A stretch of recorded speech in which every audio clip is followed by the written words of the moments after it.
नमस्कार विद्यार्थी मित्रांनो, तौर सायन्स अकॅडमीमध्ये आपलं हार्दिक स्वागत. आजचा आपला टॉपिक आहे 9th स्टँडर्ड अल्जेब्रा म्हणजे बीजगणित प्रकरण नंबर 1 सेट मधील आपल्याला काही गोष्टी शिकायच्या आहेत. प्रॅक्टिस सेट नंबर 1.3 शिकायच्या आधी काही गोष्टी जसं वेन डायग्राम म्हणजे ज्याला आपण मराठीतून म्हणतो वेन चित्र. त्यानंतर दुसरी गोष्ट आहे ती म्हणजे सबसेट म्हणजे त्याला मराठीमध्ये काय म्हणतो आपण उपसंच. त्यानंतर वैश्विक संच ज्याला इंग्लिशमध्ये आपण म्हणतो युनिव्हर्सल सेट. आणि अजून एक गोष्ट शिकायची ज्याच्यावर आधारित प्रॅक्टिस सेट नंबर 1.3 आहे ते म्हणजे कॉम्प्लिमेंट ऑफ सेट म्हणजेच पूरक संच ज्याला मराठीमध्ये काय म्हणतो पूरक संच. चला मग आपण बघूया या सर्व गोष्टी आणि practice set number 1.3. Okay,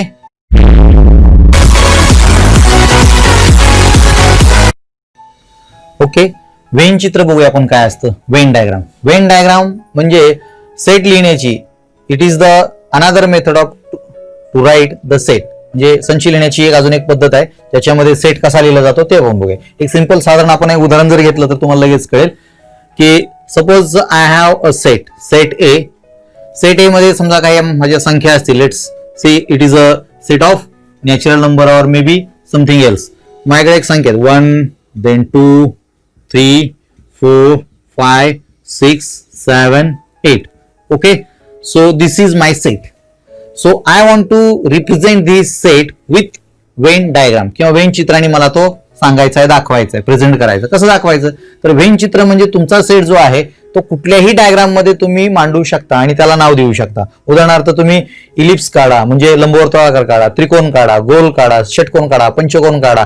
what ever the diagrams you have present your set in that diagram. This is what Venn diagram. एवढं सिंपल आहे ते. म्हणजे समजा मी जर वर्तुळ काढलं असं ह्या वर्तुळामध्ये हे सगळे आकडे टाकायचे म्हणजे write this all elements in this circle 1 then 2 then 3 4 5 6 7 8. That's it. And name this circle as a set A like this. So this is what Venn diagram. We can write this element in this diagram as well. So 1 2 3 4 5 6 7 and 8. Let it be A. किंवा तुम्ही याच्यामध्ये सुद्धा दाखवू शकता किंवा षटकोन पंचकोन काहीही काढू शकता ज्याच्यामध्ये तुम्हाला दाखवता येईल तेच तुमचं वेनचित्र असतं. म्हणजे सेट लिहिण्याच्या वेगळ्या पद्धतीमध्ये वेनचित्र सुद्धा तुम्हाला अशा पद्धतीने दाखवता येईल. बरोबर. जास्त उदाहरण घेण्याची काही गरज नाही कारण कुठल्याही चित्रामध्ये तुम्हाला फक्त सेट आणि सेट मधले एलिमेंट त्याच्यामध्ये दाखवायचे, प्रेझेंट करायचे. That is what Venn diagrams. Okay, next आपण बघूया काय सबसेट बघूया. काय बघूया सबसेट. तो सबसेट म्हणजे काय असतं बघा बरं. Subset in Marathi it is called as उपसंच. काय म्हणतो आपण त्याला उपसंच. उपसंच म्हणजे नेमकं काय तर हेच उदाहरण तिकडे कंटिन्यू करूया थोडस. काय उदाहरण हे. So in this example again I have 1 2 3 4 5 6 7 and 8. Okay, let I have another set B. So what is the set B? So set B included. Set B मध्ये मी काही संख्या घेतो, डिजिट घेतो, एलिमेंट घेतो. What are these elements? So I will take 2 then 4 then 6 and 8 bracket complete. So set B मध्ये 2 4 6 8 या संख्या मी घेतल्या किंवा हे नंबर्स घेतले. आता नीट काळजीपूर्वक बघितल्यानंतर तुम्हाला असं कळेल की 2 जे आहे ते या सेट मध्ये सुद्धा आहे. 4 is also present in set A, 6 is also present in set A and 8 is also present in set A. म्हणजे बी या सेट मध्ये ए मधलेच काही घटक आहेत, ए मधलेच काही कंपोनंट आहेत, ए मधलेच काही इलेमेंट आहेत. म्हणून बी ला ए चा काय म्हणायचं सबसेट. काय म्हणतो बघा. B is called as subset of A. Why? Because each and every element in the set B belongs to set A. म्हणजे B या सेट मध्ये असणारा प्रत्येक घटक हा सेट A मध्ये सुद्धा आहे. म्हणजे यातलेच काही थोडेसे घटक घेऊन आपण दुसरा सेट तयार केला. मग तो दुसरा सेट जो तयार झालेला असतो संच, तो संच ह्या मोठ्या संचाचा किंवा A चा काय म्हणतो आपण त्याला उपसंच आहे. उप जसं मुख्याध्यापक उपमुख्याध्यापक असतं की नाही तसंच असतं हे सुद्धा. मग याला लिहितात कसं मग. What is the writing method of this subset. So B is subset. सबसेटचं हे असं चिन्ह काढायचं, आडवा उलटा झोपलेला यू काढा and write this. Okay, so how to read it? B is subset of set A. म्हणजे मराठीमध्ये बी हा ए चा उपसंच आहे किंवा असतो. अशा प्रकारे उपसंच तुम्हाला समजून घेता येईल. ओके, बी हा ए चा काय आहे? उपसंच. ओके, नाव universal set and complement of a set. So let's first see विश्वसंच, ज्याला मराठीमध्ये म्हणतो आपण युनिव्हर्सल सेट. युनिव्हर्सल सेट म्हणजे विश्वसंच. विश्वसंच ते एका साध्या उदाहरणाने आपण घेऊया. मागाचं उदाहरण कंटिन्यू करूया की we have set A and set A contain 1 2 3 4 5 6 7 8. So these are some elements present in the set A. Now we have set B as well. So 2 then 4 6 8. Again I have set C. In this set I have 1 3 5 then 7. Okay, then set D as well. This set D, त्याच्यामध्ये काय आहे बरं माझ्याकडे? समजा याच्यामध्ये फक्त direct 2 4 2 4 6. त्यानंतर अजून एक सेट घेऊया आपण, सेट ई. सेट ई याच्यामध्ये आपण अजून दुसरं काहीतरी घेऊया, 6 7 8. Okay, now look at this set. This is the set A, this is set B, this is set C, this is set D, this is set E. Now if you carefully observe, the element which are present in set B are also present in set A. जे B मधले element आहेत ते A मध्ये सुद्धा present आहेत. Okay, that's why B is the subset of set A. आहे की नाही? आहे. Now look at C. Is C is the subset of set A? Yes, because 1 3 5 7 is also present in the set A. हे जे 1 2 1 3 5 7 हे A मध्ये सुद्धा present आहेत. याचा अर्थ याच्यातूनच हे काढून आपला सेट तयार झालेला आहे. म्हणजेच सेट C ला सुद्धा काय म्हणता येईल? It is a subset of A. Now let us see D. So in D set 2 4 6 are present. So these elements belongs to set A. हे सुद्धा A सेट मध्ये प्रेझेंट आहेत. So D is also called as subset of A. Now look at set E. E is also a subset of set A. म्हणजे B C D E हे सगळेच set जे आहेत A चे काय झाले? सबसेट. का बरं? कारण या सगळ्यांमधले जे इलेमेंट आहेत ते सगळे त्या A मध्ये प्रेझेंट आहेत. मग हा जो मोठा सेट आहे ज्याच्या अंडर हे सगळे सबसेट येतात, त्या सेटला आपण युनिव्हर्सल सेट म्हणतो, वैश्विक संच असं म्हणतो. आले का तुमच्या लक्षामध्ये? म्हणजे ज्याचे अनेक सबसेट असतात किंवा ज्याच्या अंडर किंवा ज्याच्या खाली बाकीचे सगळे त्याचे सबसेट असतात. सो दॅट बिगर मोठा जो सेट असतो, so that set is called as universal set. Okay, जसं आपण भारताचं उदाहरण घेतलं, तुमच्या पुढे गेल्यानंतर भारतामध्ये काही राज्य आहेत, राज्यामध्ये काही जिल्हे आहेत, जिल्ह्यामध्ये तालुका आहे, तालुक्यामध्ये नंतर वाडे आहेत, काही गाव असतील. मग आपण जर भारताचा विचार केला तर भारतामध्ये आपला खेड तालुका जो आहे किंवा कुठलाही तालुका घ्या, भारतातच आहे की नाही, परंतु त्याच्यामध्ये अनेक गाव असल्यामुळं खेड तालुक्यामधले आपलं खराबवाडी गाव घ्या.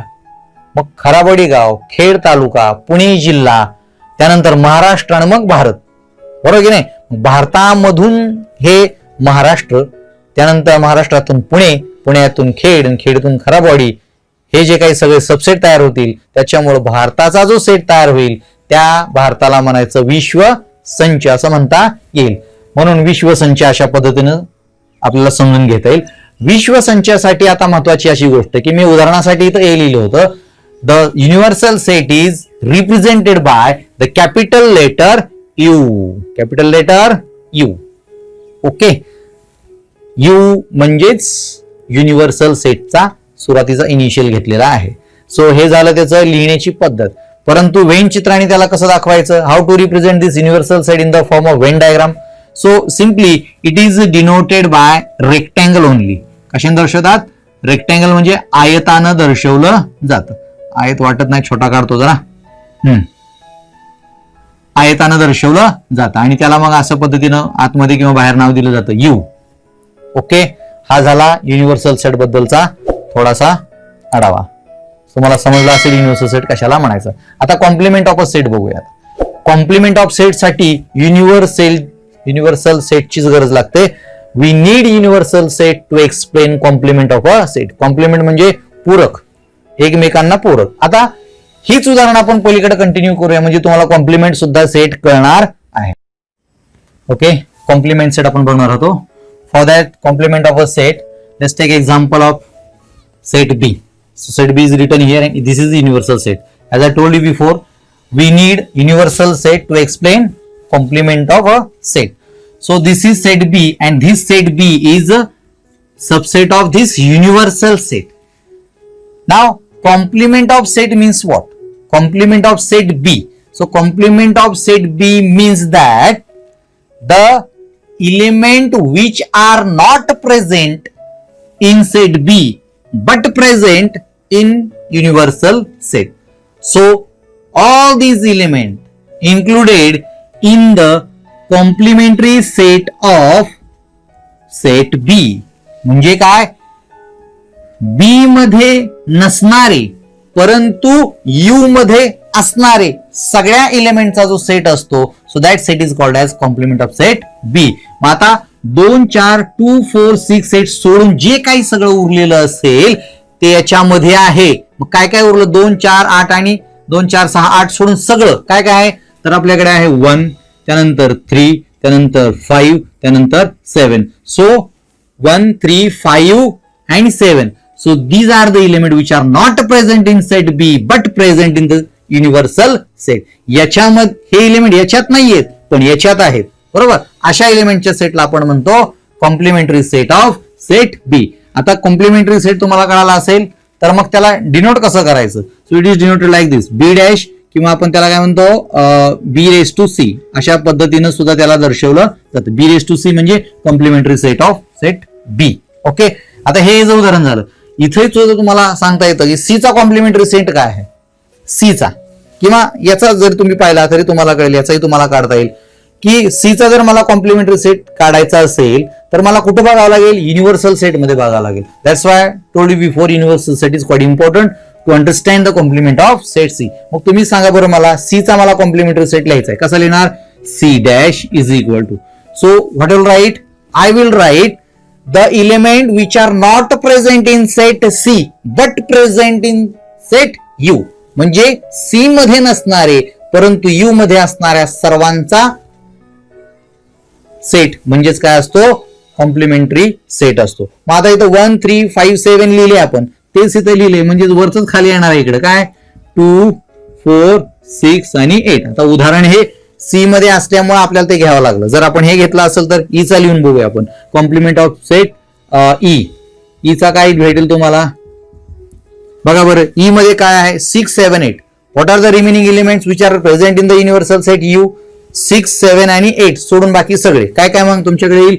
1, 2, 4, 5. ओके, 5 एवढे एलिमेंट तुमच्या या सेट ई डॅश मध्ये येतील. आलं का लक्षामध्ये?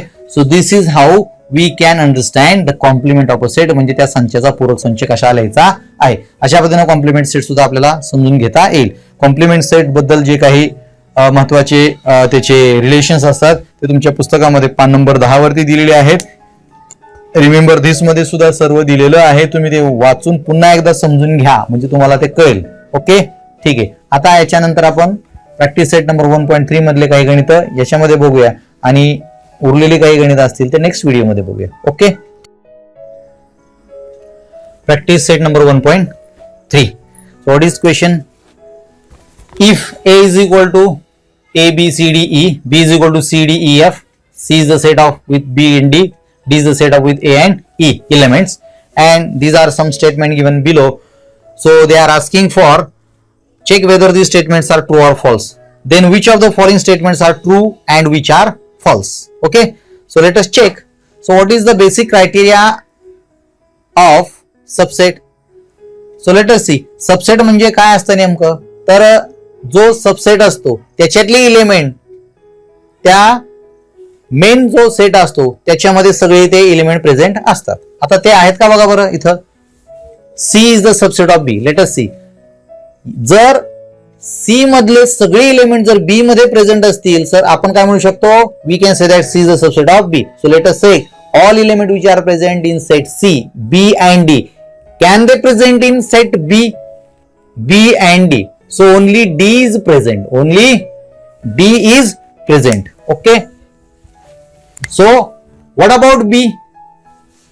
So B is not present in set B. That's why we cannot say that C is the subset of B. So that's why this is a false statement. Okay. Now look at set A and D. A आणि D कडे बघा. A हा D चा subset आहे असं त्यांचं म्हणणं आहे. मग आपण चेक करूया whether A is the subset of set D. So set A is right here, A, B, C, D, E and D is with only A and E. A हा D चा सबसेट कसा असू शकेल बरं. A हा मोठा आहे म्हणजे A मध्ये असणारे सगळे एलिमेंट D मध्ये प्रेझेंट आहेत का. All element which are present in set A are present in set D. No.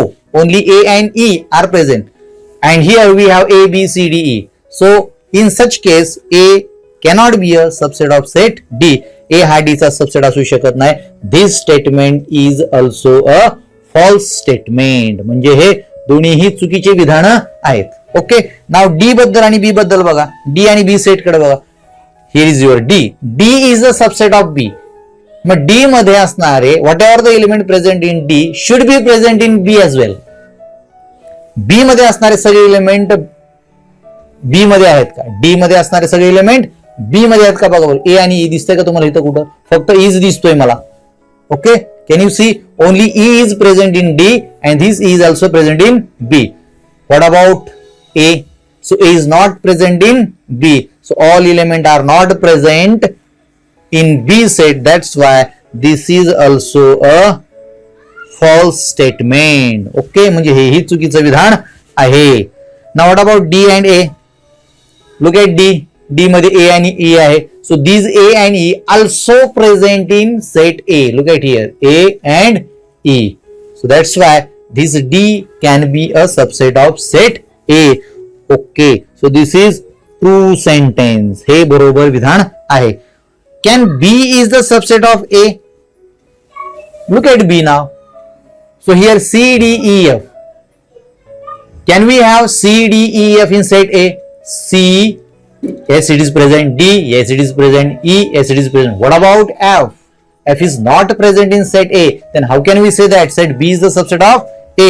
So B is not a subset of A. It is a false statement. Okay. Now last. C is the subset of A. So let us see.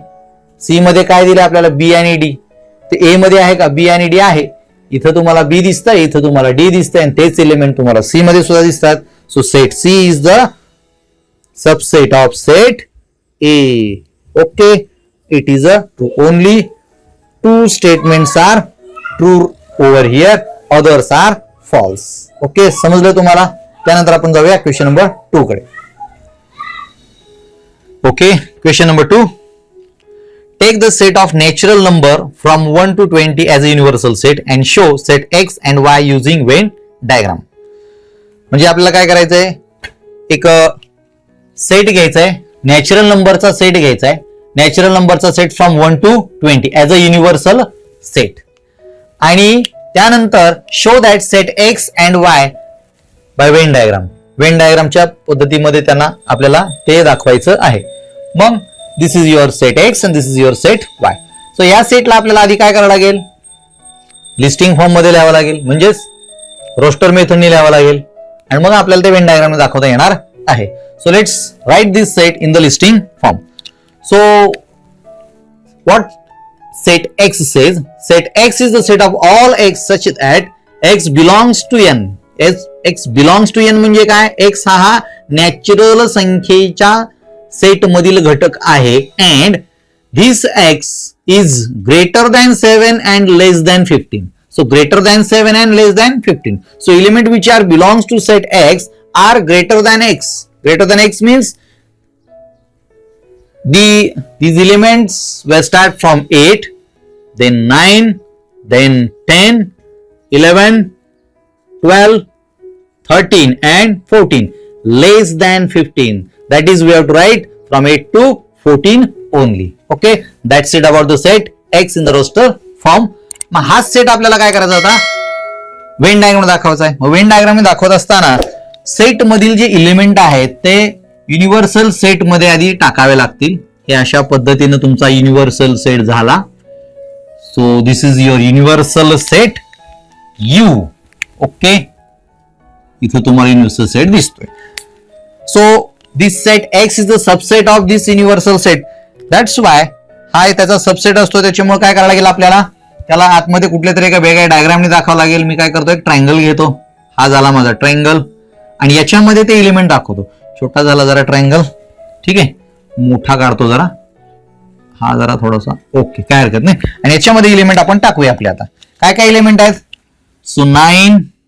So 8, then 9, then 11, then 12, 9, 8, 9, 11, इथं 10 राहिला आपला. त्यानंतर 13 and 14. So 8, 9, 10, 11, 12, 13 and 14. So these are the elements belongs to set X. Now what are the remaining elements which are included in set universal set? So 1, then 2, 3, 4, 5, 6, 7. Up to 14 elements are included in set X. That's why write the remaining element. 8च्या नंतर आपण इकडे सगळे लिहिलं. 8, 9, 10, 11, 12, 13 आणि 14. मग काय लिहावं लागेल आपल्याला, इथे लिहावं लागेल 15. Okay, then 16, 17, 18, 19 and 20. Now count these elements once again. 1, 2, 3, 4, 5, 6, 7, 8, 9, 10, 11, 12, 13, 14, 15, 16, 17, 18, 19 and 20. So this is how we can represent set X by Venn diagram. अलग लक्षामध्ये तुमच्या. ठीक आहे, आपण आता दुसरा सेट बघूया. Set Y. सेट Y काय म्हणतो बघा बरं. तर सेट Y काय म्हणतो बघा. Set Y is the set of all Y such that Y belongs to N. म्हणजे Y ही नैसर्गिक संख्याच्या संचातला घटक आहे. And Y is a prime number from 1 to 20. Prime number म्हणजे तुम्हाला माहित असेलच. What is mean by prime number, ज्याला आपण म्हणतो मराठीमध्ये मूळ संख्या. 1 ते 20 दरम्यानच्या आपल्याला मूळ संख्या लिहायच्या आहेत. मग मूळ संख्या कुठून चालू होतात रे, सांगा बरं. So prime number starts from 2, then 3. आता प्राईम नंबर म्हणजे काय असतं की ज्याला स्वतःशिवाय कशानेच भाग जात नाही. 1 आणि स्वतः, they can be divided only themselves only and 1. स्वतः आणि 1च्या पाड्याशिवाय ते कुठेही भेटणार नाही. त्याच्यामुळे आपण म्हणतो प्राईम नंबर. सो 2, 3, त्यानंतर आपल्याला लिहावं लागेल 5, then 7, then 7 च्या नंतर 11, then 13, 14, 15, 16, 17, then 19 and that's it. म्हणजे 2, 3, 5, 7, 11, 13, 17 आणि 19 है ना. ह्या ज्या संख्या आहेत त्या प्राईम नंबर आहेत. 2 ला कशाने भाग जातात, 3 ला कशाने जातात, 5 ला, त्यानंतर 7 ला, त्यानंतर 7 नंतर डायरेक्ट 11 आहे कारण 8, 9 भागा कुठल्या तरी पाड्यामध्ये येणारच आहे. त्यानंतर 13, 13, त्यानंतर 17 आणि 19. So these are the elements belongs to set Y which are prime number from 1 to 20. चला यालाही आपण काय करूया, रिप्रेझेंट करूया in the Wien diagram. Venn diagram साठी फक्त आपण काय करूया, एक वेगळं काढूया. परत एकदा युनिव्हर्सल सेट काढला आपण. अशाच प्रकारचा हा युनिव्हर्सल सेट परत एकदा काढला आपण. या युनिव्हर्सल सेटला आपण परत एकदा नाव देऊया. काय नाव देऊया त्याला, यू. ओके, आता याला काय करूया आपण, सर्कल मध्ये टाकूया किंवा कशामध्ये तरी टाकूया.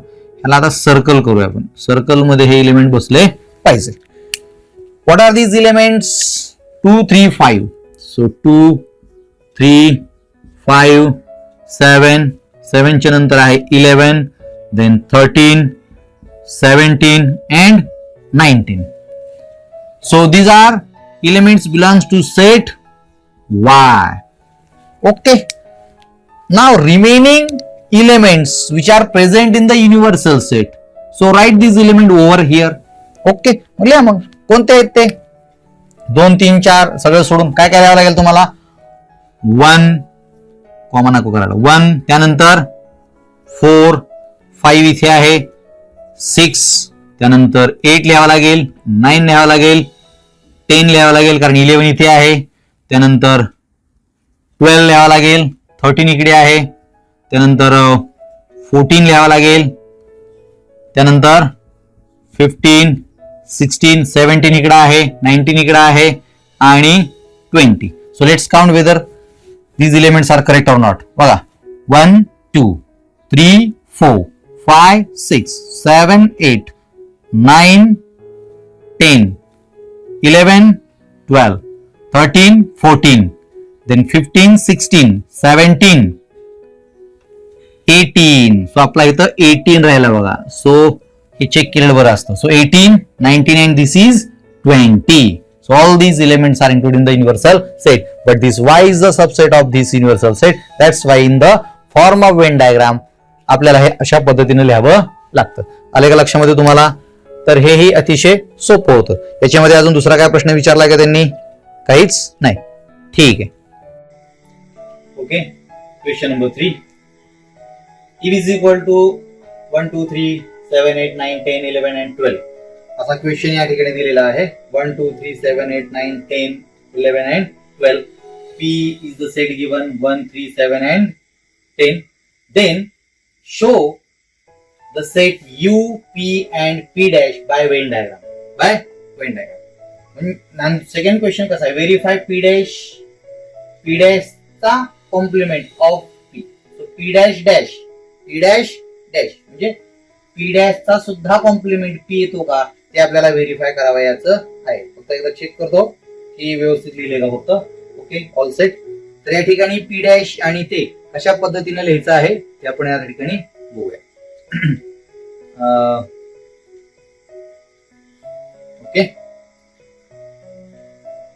Answer solution.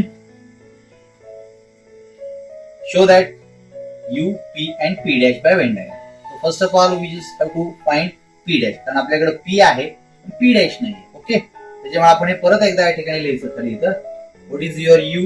U is 1, 2, 3, 7, 8, 9, 10, 11 and 12. Okay, here is your P. What are the elements in P? 3, 7, 10. Now P dash. आता P dash कसा लिहायचा? How to write P dash? P dash means what? The element which are not present in P but present in U. म्हणजे जे element P मध्ये present नाहीयेत but present in U. जे याच्यात नाही परंतु U मध्ये म्हणजे युनिव्हर्सल सेट मध्ये आहेत अशा सर्व इलेमेंटचा सेट म्हणजे P डॅश म्हणजे कॉम्प्लिमेंट असतो याचा. आता हे सोडून उरलेले सगळे याच्यात शोधा. काय काय उरलंय? 1 आहे त्या ठिकाणी, 2, 3 आहे, त्यानंतर 7 सुद्धा आहे, त्यानंतर मग 8 घ्या, 9 इथं नाही, 9 घ्या, देन 10 इथं आहे, 11 घ्या and 12. Okay, so 2 is not present here, 8 is not present here, 9 is not present here, 11 is not present here, 12 is not present here, but all these elements are present in U. So such type of set is called as complement of set P. Okay, आता या सर्वांना आपल्याला Venn diagram मध्ये टाकायचं आहे. कसं टाकणार आता त्याला? माफ होती Venn diagram.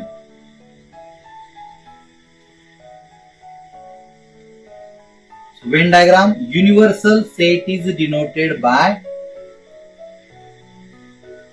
rectangle. So this is your rectangle. थोडासा मोठा काढूया का आपण?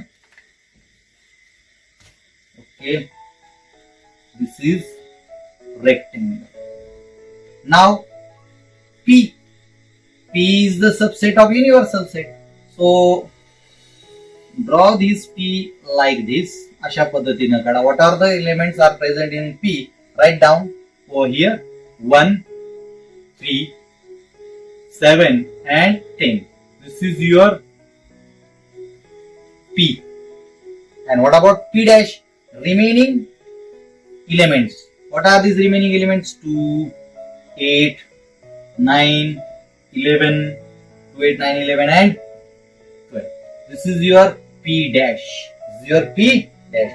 And this whole rectangle is of universal set, that is U. So in this way you can show that U, P and P dash by Venn diagram. What is the second question? Verify P dash is equal to P dash dash is equal to P. Means what? म्हणजे हा जो P dash आहे याचा complement काय येतो? P dash चा complement म्हणजे काय? तेही लिहून घेऊ आपण इथं. P dash आणि त्याचा कॉम्प्लिमेंट रूल तोच अप्लाय करायचा. याचा कॉम्प्लिमेंटचा कॉम्प्लिमेंट म्हणजे काय? आता कसं बघावं लागेल? जे याच्यात प्रेझेंट नाहीये पण याच्यात आहे अशा एलिमेंटचा सेट म्हणजे P डॅशचा डॅश म्हणजे P डॅशचा कॉम्प्लिमेंट. ओके, म्हणजे स्वतःचाच अजून एक कॉम्प्लिमेंट करणार म्हणजे काय येणार? जे याच्यात नाहीये पण याच्यात आहे म्हणजे हा सेट येणार की नाही? काय उरलं? हे सोडून बाकीचं काय? हेच असणार आहे. त्याच्यामुळे इथं काय लिहावं लागेल आपल्याला? 1, 3, 7 and 10. That's it. आता बघा बरं, याच्याकडे आणि याच्याकडे बघा तुम्ही जरा. P डॅशचा डॅश म्हणजे P डॅशचा कॉम्प्लिमेंट हा Pच येतो. म्हणजे हे गुणधर्म पण आपल्याला शिकायला मिळाला आणि एक एक्झाम्पल मध्ये सॉल्व सुद्धा केलेला आहे. So finally you can write. आपण समजा याला 1 नाव देऊया. This is your 1, this is 2, this is 3. So from 1 and 3, P dash चा dash is equal to set P only. Okay, अशा प्रकारे क्वेश्चन नंबर 3 सुद्धा तुम्हाला सोडवता आला पाहिजे. सराव करणं गरजेचं आहे. कुठलीही गोष्ट सहजासहजी भेटत नाही, सराव केल्याशिवाय कळणार नाही. ओके, ठीक. तोपर्यंत घरीच राहा, सुरक्षित राहा. जय हिंद, जय महाराष्ट्र.